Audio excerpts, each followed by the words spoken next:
نازنین ایک انتہائی معصوم لڑکی تھی جسے زمانے کی اونچ نیچ کا زیادہ نہیں پتا تھا۔ وہ سمجھتی تھی کہ اگر وہ اچھی ہے تو سب اچھے ہیں۔ اپنی اس سادگی کی وجہ سے کئی بار وہ لوگوں سے دھوکہ بھی کھا چکی تھی، مگر بدستور وہ لوگوں کو معاف کر دیتی تھی۔ شاید اس کا ظرف بہت بڑا تھا یا شاید اس کا دل، مگر اب کی بار وہ جہاں اپنے دل کو آزمانے چلی تھی وہ کوئی آسان جگہ نہ تھی۔ وہاں قدم قدم پر اس کے لیے آزمائش تھی۔ اس کے لیے ساحل کا رشتہ آیا تھا، جو کہ 5 بہنوں کا اکلوتا بھائی تھا۔ اچھا کماتا اور جو بھی کماتا ماں اور بہنوں کے لیے کافی ہوتا۔ ساحل اپنی ماں اور بہنوں پر جان چھڑکتا تھا، جو وہ کہہ دیتی پتھر پر لکیر ہوتا۔ دنیا کی تمام تر سازشوں سے پاک نازنین کے لیے جب ساحل کا رشتہ آیا تو ماں باپ نے اس بنا پر کہ اچھا کماتا ہے نازنین کے نصیب کو ساحل سے جوڑنے کا سوچا، اور تھوڑی سوچ و وچار کے بعد ہاں کر دی۔ اب تو جیسے نازنین ساحل کے سپنے دیکھنے لگی تھی، خود ہی اس سے باتیں کر کے مسکراتی رہتی۔ ساحل نازنین کی زندگی میں آنے والا واحد مرد تھا۔ منگنی کے بعد ساحل نے نازنین کے لیے ایک بہت خوبصورت موبائل خریدا اور ایک دن چاچا سلیم سے ملنے کے بہانے گھر جا پہنچا۔ چاچا سلیم نازنین کا باپ تھا، جو یوں داماد کو دیکھا تو پھولے نہ سمایا اور گھر کے اندر لے آیا۔ ایک پرانی سی کرسی جس کا کپڑا بھی کافی پرانا تھا، اس کو جھاڑ کر ساحل کو اس پر بٹھایا اور خود نازنین کی ماں کو بلانے چلا گیا۔ اسی دوران نازنین ساحل کی موجودگی سے بے خبر گنگناتی ہوئی کمرے میں آئی اور آئینے میں شکل دیکھنے لگی اور لگی خود سے باتیں کرنے۔ بولو ساحل، تمہیں تمہاری نازنین کیسی لگتی ہے، اچھی یا بری؟ پہلے تو ساحل نازنین کو یوں دیکھ کر سٹ پٹا گیا، مگر جب نازنین کی باتیں سنی تو ایک مسکراہٹ اس کے لبوں پر آ گئی۔ وہ جلدی سے نازنین کے پیچھے آ کر کھڑا ہو گیا۔ اب شیشے میں 2 وجود تھے۔ نازنین نے جو شیشے سے ساحل کو دیکھا تو ایک دم گھبرا گئی اور فوراً پلٹی۔ ساحل نے نازنین کو کندھے سے پکڑا اور لال سرخ آنکھوں میں مچلتے جذبات سے بولا، ساحل کی جان، تم ساحل کو بہت پیاری اور بہت معصوم لگی ہو۔ پہلے منہ دکھائی کا پہلا تحفہ قبول کرو۔ ساحل نے جیب سے موبائل نکال کر نازنین کے ہاتھ میں تھما دیا۔ یہ کیوں جی؟ نازنین نے کانپتے لبوں سے دھیرے سے پوچھا۔ تاکہ تمہیں سن سکوں، شام کو کال کروں گا۔ ساحل نے نازنین کے گال تھپ تھپاتے ہوئے کہا۔ نازنین کرنٹ کھا کر پیچھے ہوئی۔ اسی دوران اسے ابو کے بولنے کی آواز آئی اور وہ بھاگتی ہوئی وہاں سے چلی گئی۔ ساحل جلدی سے صوفے پر بیٹھ گیا اور مسکرانے لگا۔ کمرے میں بند ہو کر جانے کتنی دیر وہ دیوار کے ساتھ لگ کے بے ترتیب سانسوں کو درست کرتی رہی۔ جب اوسان بحال ہوئے تو اپنے گالوں پر ہاتھ لگایا۔ اسے شدید شرم آئی اور اس نے شرم سے آنکھیں بند کر لیں۔ نازنین معصوم کو یہ نہیں پتا تھا کہ موبائل لے کر اس نے کتنی بڑی غلطی کی ہے۔ دونوں کی روز باتیں ہوتی۔ نازنین کو تو جیسے ساحل سے عشق ہو گیا تھا۔ ایک دن نازنین کی بڑی نند اپنے شوہر اور بچوں کے ساتھ نازنین کے گھر جا پہنچی۔ نازنین نے جی جان سے خدمت کی۔ سارا دن کام کر کے اس کی کمر ٹوٹنے والی ہو گئی تھی، مگر وہ خوش تھی اور سوچ رہی تھی کہ اب نند بھی خوش ہوگی۔ جب جانے کا وقت آیا تو سب دروازے تک شہلا باجی کو چھوڑنے آئے، مگر اسی دوران نازنین کی جوتی ٹوٹ گئی۔ وہ جوتی بدلنے اندر گئی، مگر تب تک سب جا چکے تھے۔ اسے بہت دکھ ہوا کہ وہ شہلا باجی سے مل نہیں سکی۔ اس بات کا شہلا نے بہت برا منایا اور جا کر ساحل کے خوب کان بھرے۔ رات کو ساحل نے فون نہیں کیا۔ نازنین بیچاری سارا دن انتظار میں ہی رہی۔ تو وہ خوش تھی کہ ساحل کو بھی اچھا لگا ہوگا۔ 2-3 دن گزر چکے تھے۔ ساحل کی طرف سے خاموشی تھی۔ اس وقت ساحل کھانا کھا رہا تھا جب فون کی بیل ہوئی۔ اس نے نوالا منہ میں ڈال کر موبائل نکالا اور نمبر دیکھ کر کاٹ دیا۔ ایک بار فون کی بیل پھر بجی۔ ساحل نے غصے سے فون کو دیکھا اور باہر آ کر فون اٹھایا۔ کیا مسئلہ ہے؟ جب ایک بار کال کاٹ دی تو کیوں فون کر رہی ہو؟ جواب میں نازنین کی سسکیوں کی آواز سنائی دی۔ ایک لمحے کے لیے اس کا دل پگھل گیا، مگر پھر اس کا دل سخت ہو گیا۔ کیا ڈرامہ کر رہی ہو؟ نازنین بولی۔ میں ڈرامہ نہیں کر رہی، آپ کی ناراضگی سے پریشان ہوں۔ اگر اتنا ہی میری ناراضگی کی پرواہ ہوتی تو یوں کبھی میری بہن کی بے عزتی نہ کرتی، ساحل نے غصے سے کہا۔ مگر میں نے تو ان کی اتنی خدمت کی تھی، نازنین نے حیرانگی سے کہا۔ تو اب تم جتا رہی ہو؟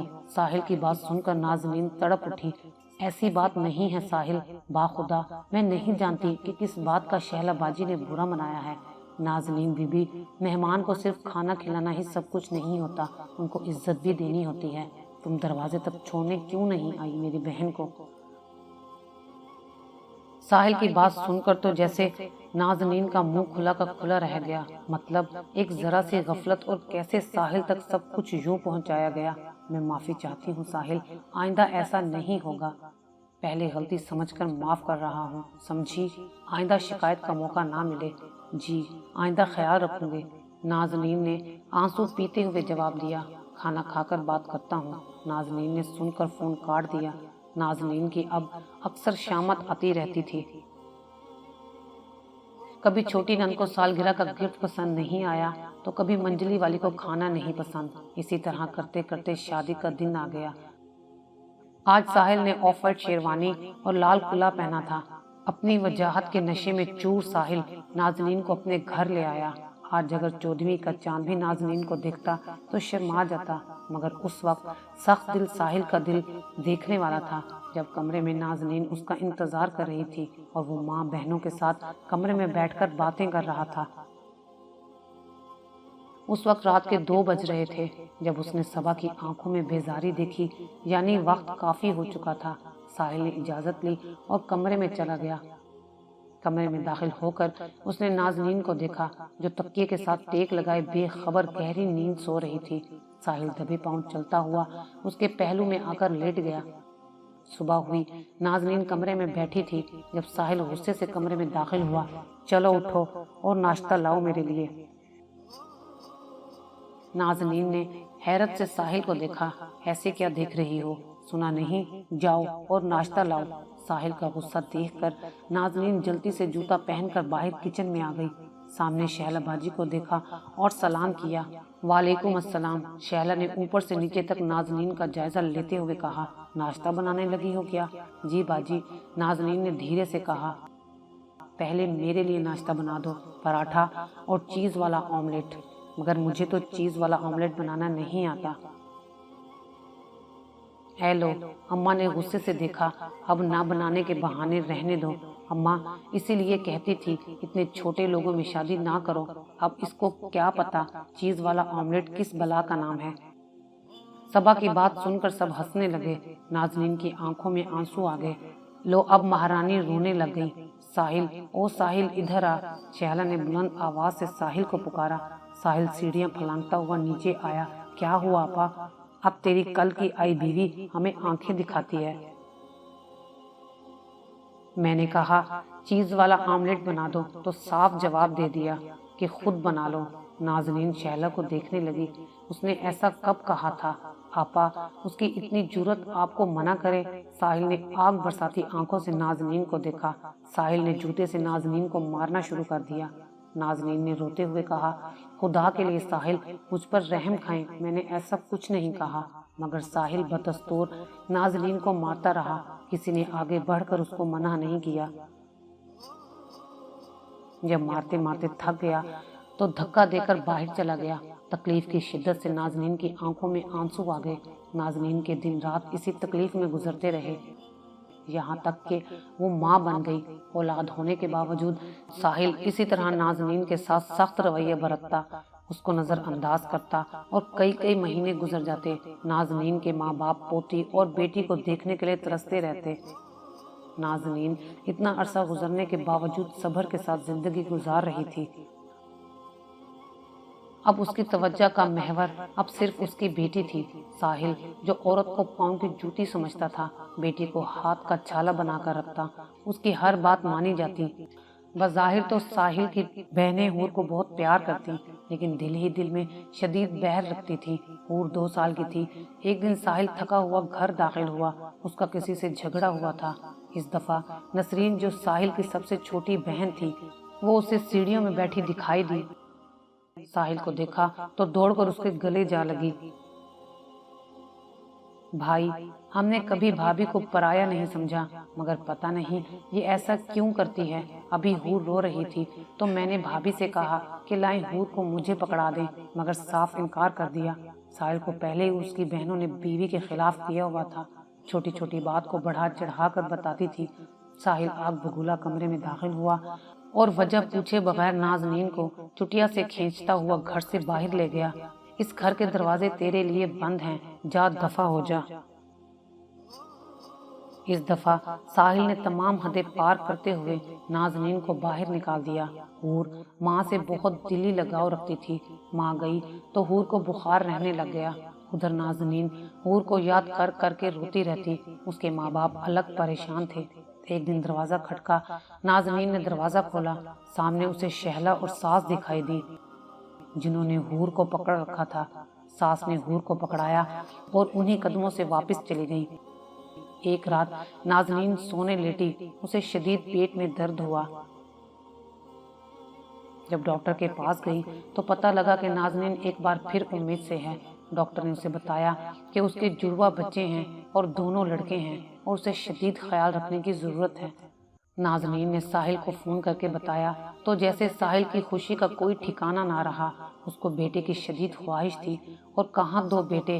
اس نے نازنین سے اپنے سلوک کی معافی مانگی اور لینے آ گیا۔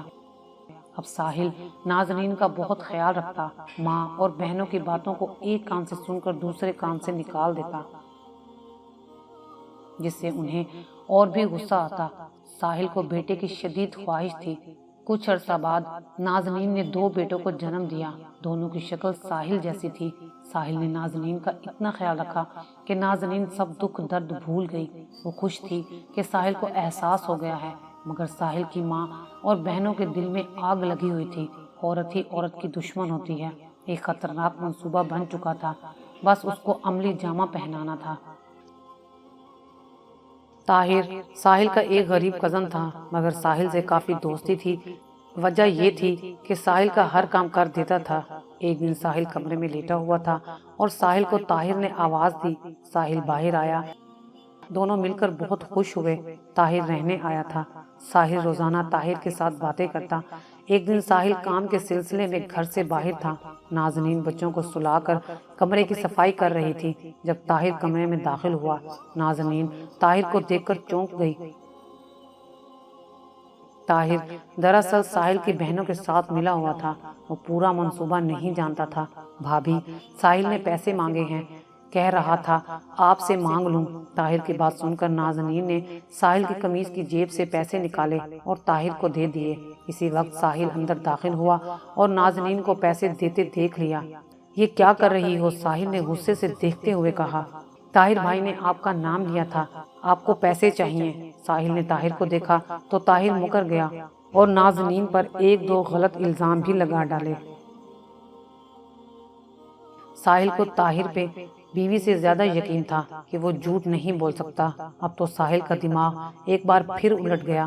غصے میں جو نازنین کو پیٹنا شروع کیا تو ہاتھ تک نہ روکا۔ اب ساحل کا دل پھر سے اپنی بیوی سے متنفر ہو چکا تھا۔ ساحل کی بہنیں طاہر کے ساتھ مل کر یہ سب نازنین کو نیچا دکھانے کے لیے کر رہی تھیں۔ روزانہ ایک نہ ختم ہونے والے عذاب سے وہ گزر رہی تھی۔ شک کا پودا جڑیں مضبوط کر چکا تھا۔ سازشوں نے اپنا کام کر دکھایا تھا۔ اسی ذلت کی زندگی کے ساتھ وقت آگے بڑھ چکا تھا۔ بچے اب جوان ہو رہے تھے۔ ان کو یہ سب بہت گراں گزرتا، مگر خاموش رہتے۔ ساحل کے جڑواں بچوں کے نام احد اور فہد تھے۔ احد بہت حساس بچہ تھا۔ ماں کو اس طرح ذلت کی زندگی گزارتا دیکھ کر اٹھتا رہتا۔ ایک دن انتہائی بے بسی کے عالم میں وہ گھر سے نکل پڑا۔ راستے میں اسکول کے چند لڑکے نظر آئے جو ایک سائیڈ پر کھڑے تھے۔ احد وقت گزارنے کے لیے ان کے پاس رک گیا، جہاں سے اس کی بربادی شروع ہو گئی۔ انہوں نے اسے نشے پر لگا دیا۔ ساحل تک جب یہ بات پہنچی، پانی سر سے گزر چکا تھا۔ ساحل نے بہت کوشش کی، لیکن احد جس راستے پر چل پڑا تھا وہاں سے واپسی بہت مشکل ہوتی ہے۔ ابھی ساحل اس تکلیف سے نکلا نہ تھا کہ 15 سالہ حور چھت پر کسی لڑکے سے باتیں کرتی پکڑی گئی۔ ساحل کو بہت غصہ آیا اور حور کو ماں سمیت بہت مارا۔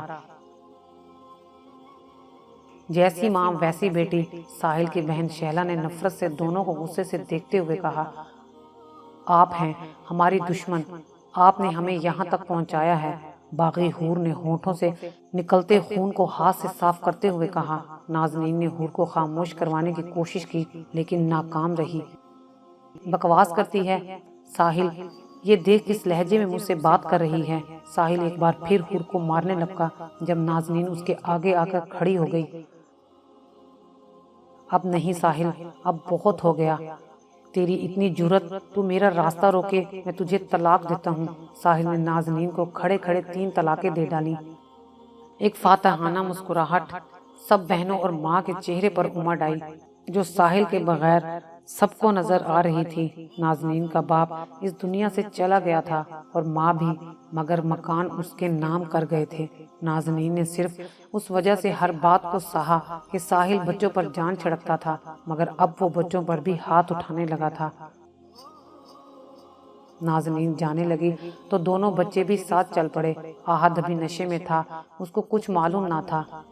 ساحل اب اکیلا تھا اور ماں بہنوں کے رحم و کرم پر تھا۔ اللہ کی کرنی ایسی ہوئی، کسی کی زندگی تباہ کرنے کی شاید سزا ملی، اس کا سارا کاروبار تباہ ہو گیا۔ اوپر تلے ناکامیوں نے ساحل کو ہوا سے باختہ کر دیا۔ بہنیں تو پیچھے ہی پیسے کی وجہ سے تھیں۔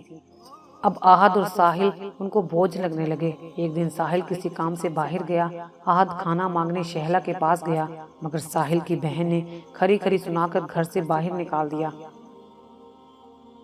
ادھر اس کو کسی بات کی پوش نہیں تھی، ماں کی بہت یاد آ رہی تھی۔